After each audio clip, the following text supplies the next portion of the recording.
Hello my dear friends, you're on the Military Summary channel, and today we will discuss the situation in Ukraine on the 13th of August. Today we have a lot of very interesting updates, so let's start. And first we're going to discuss the numbers that we received from the Ministry of Defense of Russian Federation. The Ukrainians lost a lot of forces during the previous days, previous hours.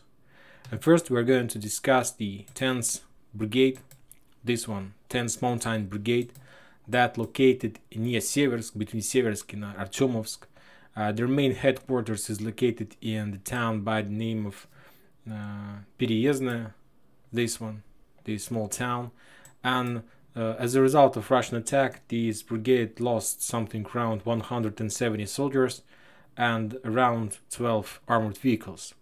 As you can see, this brigade is involved in the defense of Charlie Group, and as you can see, this map of disposition has been updated and the Russians are pushing, so that's why they're trying to reduce the forces, the infantry brigades that are located in this area. If we take a look at the table of the numbers, we see that since the previous months, just using the artillery strikes, this brigade lost something around 1,000 soldiers. Just this brigade, and it's this number don't include the losses on the ground battle. Now the important updates are coming from the 13th Mechanized Brigade. If we take a look at the map of this position, you're gonna see that this brigade is located very far from the front line. Now their main base is on the north from Kiev, somewhere in somewhere near Chernobyl, the 13th Mechanized Brigade. But if you remember, this brigade used to be near Ugledarskaya power plant in this area, on the south of Artyomovsk. This Ugledarskaya power plant, the south of the from Bakhmut or Artyomovsk, was under protection of few mechanized brigade, of 72nd this one and that 30th Mechanized Brigade. But when the Russians started their offensive operation towards the Novoluganskaya and Ugledarskaya power plant, on the 29th of July, we got a report from the Ministry of Defense of Russian Federation that this brigade lost its combat capability as a result of Russian attack, rocket attack. So that's why the Ukrainians moved this brigade from the south of Ukraine towards Kiev, just to fulfill this, to reinforce, to train some force and so on. And as far as I understand, the Ukrainians managed to bring more soldiers, more infantry with mobilized forces, trained forces, and to equip these forces brigade one more time. And after that, the Ukrainians decided to move this brigade one more time to the front line. But if we take a look at the map, Russian sources map, the Russians got these forces on this railway storage station near a town by the name of Gavrilovka. It's not very easy to understand the railroads in this area, so let's move to West Sources map. This map showed the better picture. So this is Barvenkovo, and this on the south of this is our railway station Gavrilovka, this one. So the Ukraine, as you can see, there's not much railroads that leads to Donbass, and there is only one railroad that the Ukrainians can use to Slavyansk and Kramatorsk, this one, this black line, as you can see. So anyway, this line, this railway is under Russian control. They have a lot of eyes, a lot of spies, they know everything that happens there. So as soon as the Ukrainians reached Gavrilovka, I suppose that there was some kind of a little bit stop for rest, to drink some tea, I don't know. And meanwhile, the Russians attacked this area, this station, and this 13th Mechanized Brigade, and as a result of that attack, this brigade lost something around 70 soldiers killed and around 300 wounded. So we can say that this brigade lost its combat capability one more time, so I suppose that they will turn back in this situation. Now the important update from this area are coming from our famous 72nd Mechanized Brigade, this one. The Russians didn't tell us the real number, but they told that during the previous hours, during this offensive operation, as far as I understand, in the south, when the Russians, we know that the Russians are trying to crack Zaitsev, and as you can see, they have already updated this map, showing us that this cross that we discussed yesterday is already under Russian control, this one. And as a result of actions, of combat actions in the south from Artyomovsk, this brigade lost up to 2 campaigns.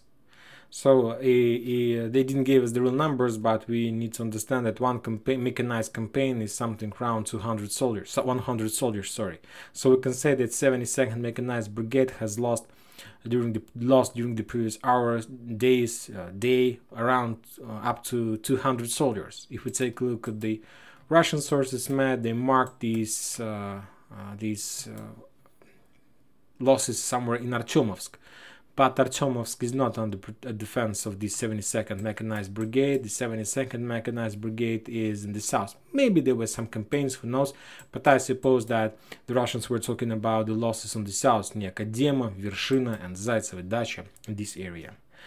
And the most important updates are coming from Donetsk, from this town. There are two important updates from this area.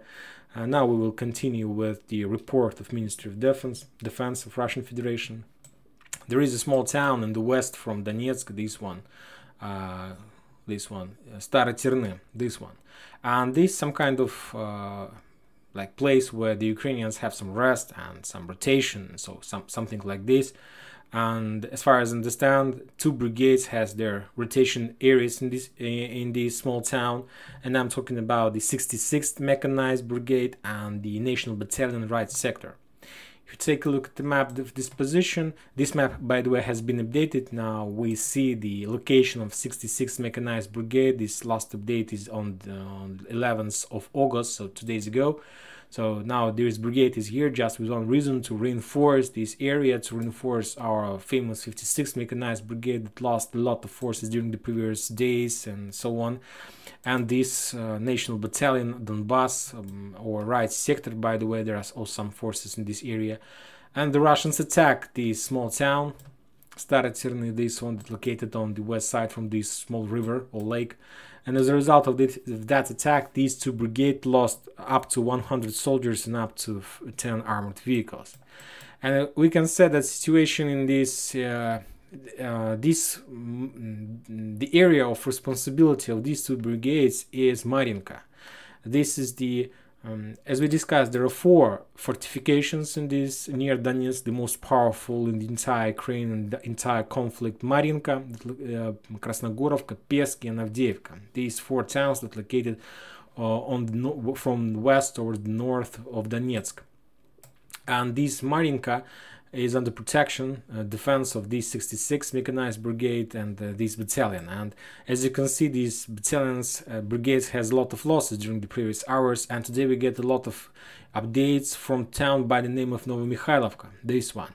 The Russians are saying that the soldiers of 66th Mechanized Brigade start leaving their position. So there is a lot of cases of desertion right in Novomikhailivka. Why is that? If we take a look at the West Sources map, you're going to see that this map is not updated, of course, as usually. You see that the West Sources are saying that Marinka, we can say that, completely under Ukrainian control. But yesterday I got some reports. It's not a very soft report. We can say it's a real report. And according to the Russian sources, the Russians control this part of Marinka. So as you can see, that's a lot. That's a lot. Most important, they control the most fortified positions. They controlled more than half, more than 50% of this area. And as you can see, the Russians managed to cut these 2 roads, and these 2 roads led to Novomikhailivka. So we can say that now Novomikhailivka is cut from the mainland. They have just one road from Novomikhailivka towards Paraskovka, Konstantinovka, and these roads lead to Glidar and so on. And now the Russians are storming Pobeda, this town. And as you can see, if the Russians are able to take Pobeda, this is a small farm, not a lot of buildings there. Let's take the map of this position just to understand what's this.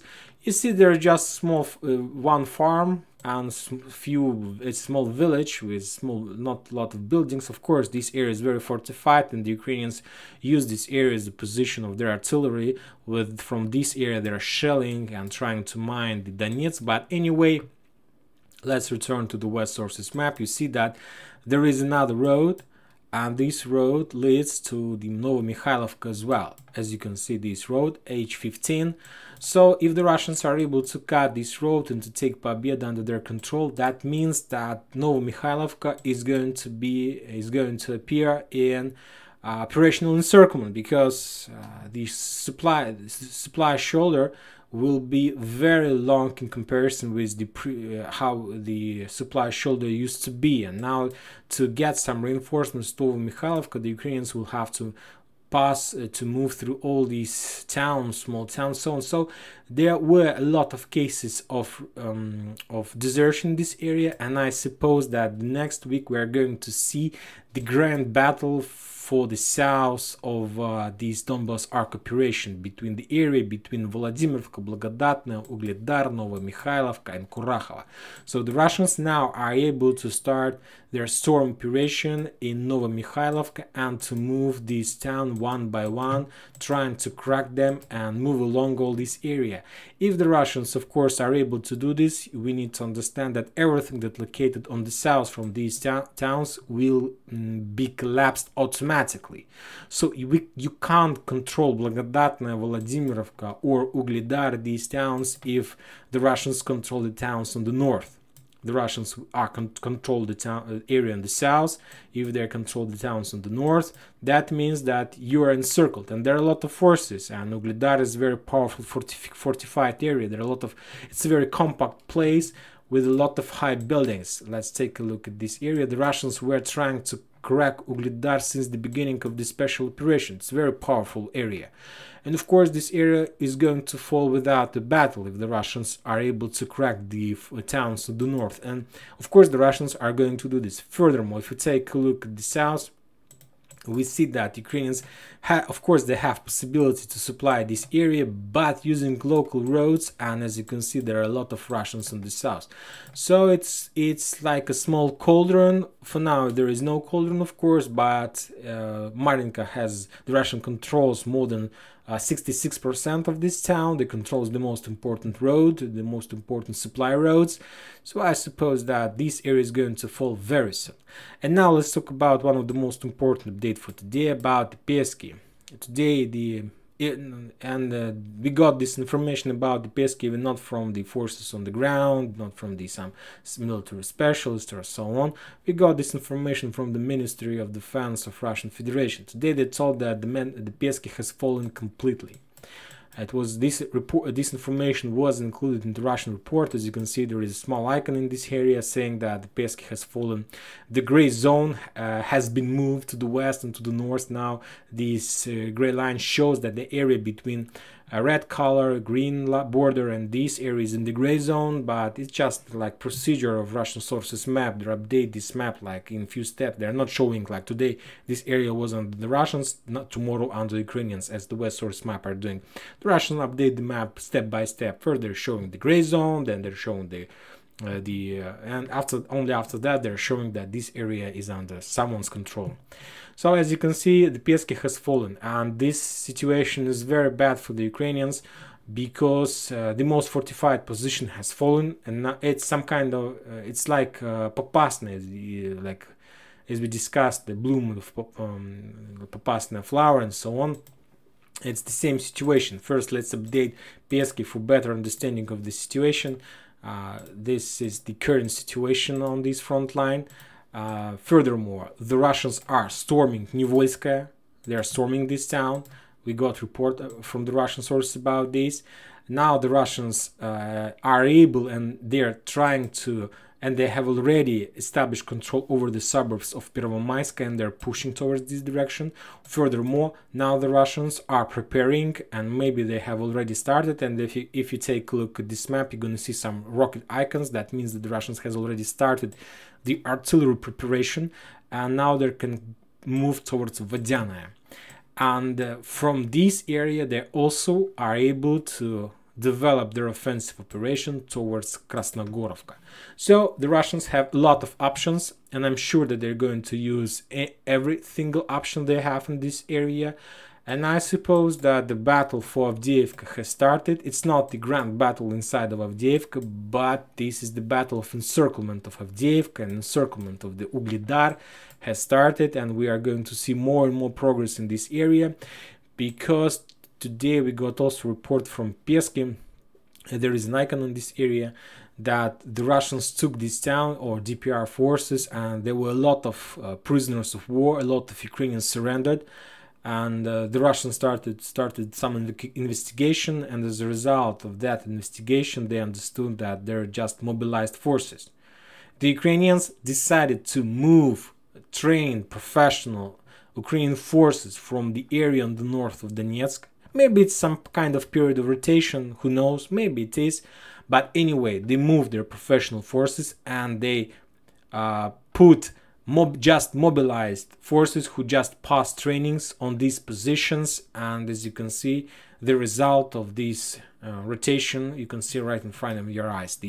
Most of the fortified position in the north of Donetsk has fallen during the previous week, and that's amazing. Even we can say that even Lysychansk agglomeration, Peski, Toshkovka, Gorsko-Zolotoye, или Severodonetsk, the Ukrainians managed to keep these towns much longer than the most fortified position in Ukraine, and that means something.